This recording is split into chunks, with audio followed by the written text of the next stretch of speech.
Hi everyone, my name is Michelle Paris. I'm the naturopathic doctor at Oakville Massage and Wellness Clinic, and we are really excited to have you be a part of our seasonal guided detox. Hi, I'm Samantha Paris from Neurist Nutrition, also the sister of this one, and we're super excited to be working on our first project together and that it's a guided detox for you.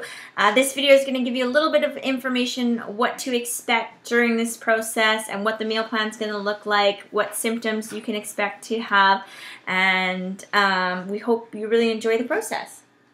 Yeah.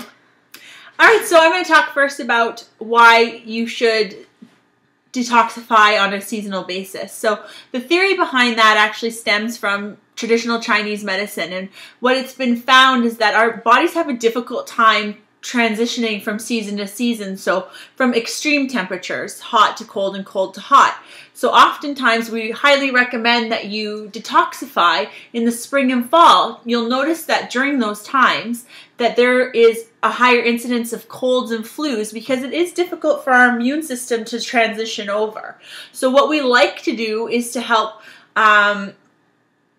we like to assist our body in that process, and one way to do that is to eat really clean, support our organs of detoxification, and to ensure that we don't go through that process. So another really important reason for detoxification is that over the year, toxins will accumulate in the body, digestion can get sluggish, and we want to make sure that to always feel optimal that we're promoting that.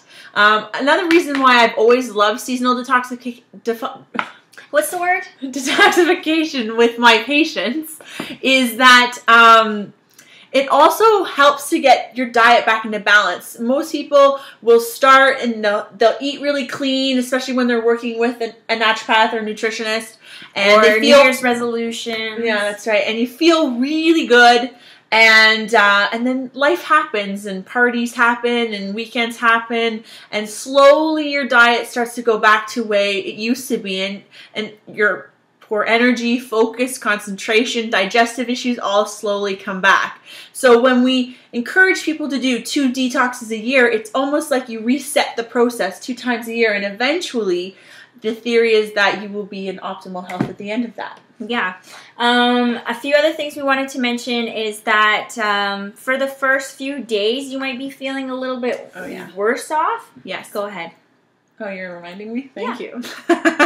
So those first few days can be very difficult, very challenging. That's expected. Your body is eliminating more toxins. You're pushing it a little bit. You also may be doing caffeine free, and so you want to be conscious that those first few days, typically 3, can be really challenging, and we encourage you to push through that, because at the end of 14 you will feel fabulous, lighter, have better concentration, feel less bloated, but do expect that those first few days can be challenging, and we encourage that you don't do anything too strenuous, mentally or physically. Yeah, it's actually best to keep activity kind of minimal during this process too. The more energy you have left to detoxify, the better. So I'll talk a little bit about the meal plan and get into a little bit about portion size as well. So what we've designed with the meal plan is really just a whole foods-based diet. It's very clean, it's very energizing. It's foods that should make you feel more alive. I've also tried to introduce a few superfoods, and these may be new to you, they may not be, but they're definitely something I recommend a lot to clients, and there's something I think that are very easy to integrate into your normal everyday life, and sometimes it's easier to focus on these fun new things to add in that are really super nutrient dense, and focus less on what do I have to avoid. And that's more for everyday life. Unfortunately, there's a few things we're going to have to avoid during this detox process. But we'll get into that with the meal plan.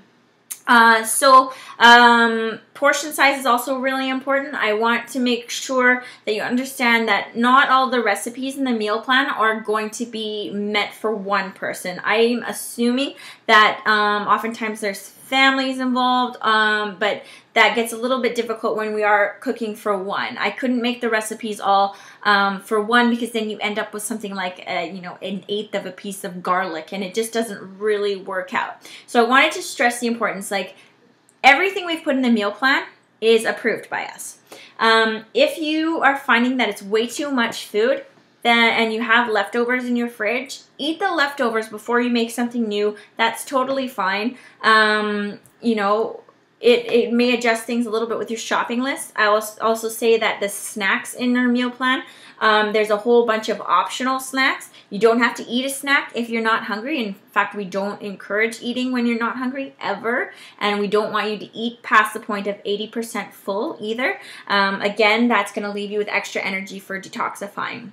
If we, you know, overload our digestive system, that takes up way too much energy. We end up sluggish, and we're not doing our body any good. So portion size, about a closed fist for grains. Meat would be the size of your palm or no bigger than your palm.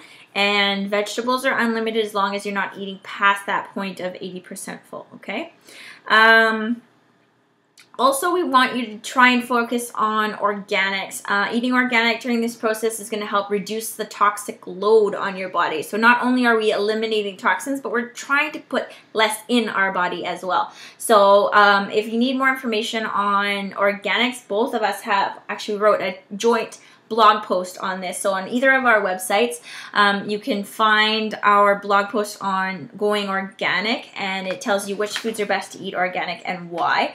Ideally, again, through this process, if you can eat all organic, fantastic, especially meats, because animals will store toxins in their fat just like we do. So anything that comes from an animal is important to eat organic. I'm just going to add too that there's an updated Clean 15 and Dirty Dozen on the Environmental Working Group. That website is ewg.org. So check that out, and you can print off a shopping list if you're confused about what things should be purchased organic. Yeah. And another thing about reducing your toxic load is, if possible, be using all natural cleaners in your house and all natural body products. And this goes like long term beyond the detox, if possible. If possible, you're all perfect always, right? But at least we're going to try and start with these 14 days. So try and be as natural as possible. Buy your stuff maybe at a health food store. Not saying that that's always all perfect, but it's a good start. Okay? So I think that's a good introduction, and we really hope you enjoy this process. And make sure that if you have any food-specific questions, that you're emailing me at sam@new-roots.com. And yeah, we'll be sending you a video blog every 2 days. So you look forward to seeing these faces. Yes, I hope you enjoy. Good luck. Good luck.